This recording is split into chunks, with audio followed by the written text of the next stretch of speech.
Good evening and welcome in tonight's news. The lower house begins discussing the general draft budget law for the fiscal year 2024.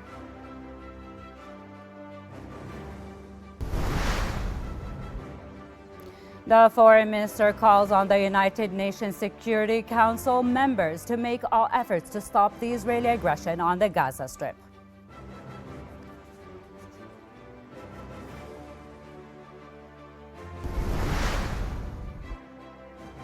And Israeli strikes killed dozens of Palestinians in different parts of the Gaza Strip.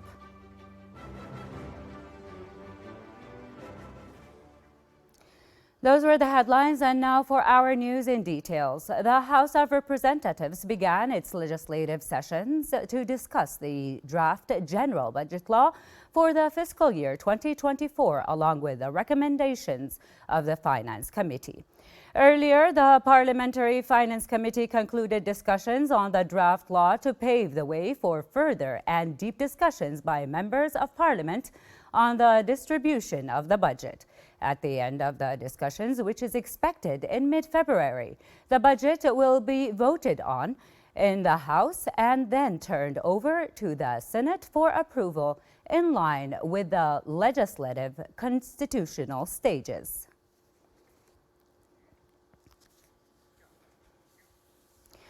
Foreign Minister Ayman al-Safadi called on the United Nations Security Council members to make all efforts to stop the Israeli aggression on the Gaza Strip.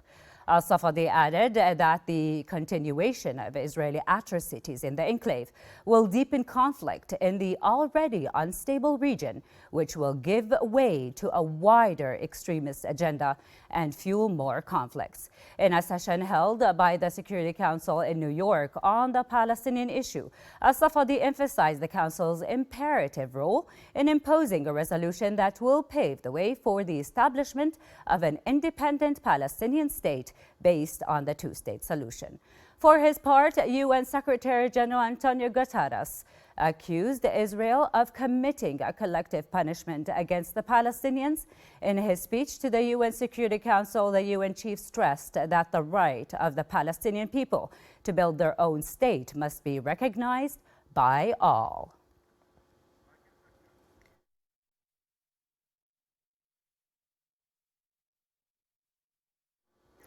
The Jordanian Hashemite charity organization dispatched 2 planes carrying humanitarian and relief aid in cooperation with the Jordan Armed Forces Arab Army to the Gaza Strip.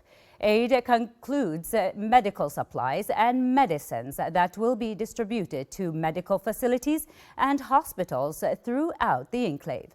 This brings the total number of aid planes sent to Gaza to 45 and 248 trucks.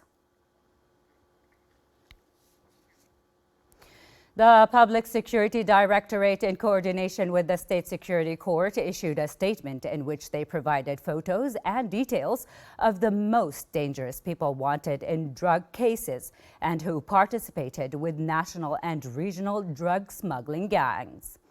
The Directorate confirmed that all wanted persons hide from view in desert border areas and a threat to national and regional security.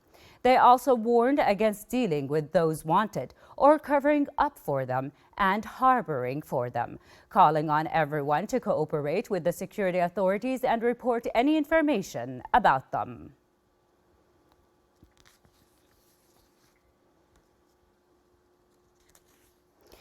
Dozens of Palestinians were killed and injured in different parts of the Gaza Strip while Israeli troops continued bombardment, mainly in the city of Khan Yunis, which is witnessing fierce fighting. A statement by the Gaza Health Ministry said more than 210 people were killed over the past 24 hours. The statement added that the total deaths since the beginning of the conflict on October the 7th reached 25,700 people and 63,740 injured.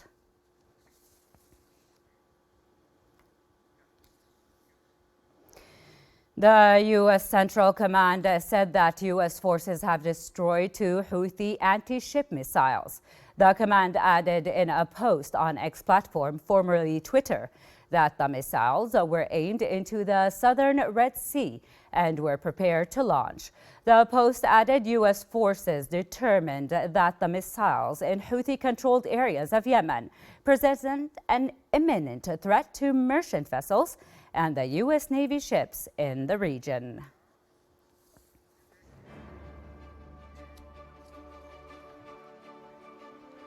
With this, we come to the end of our news for tonight. Thank you for watching.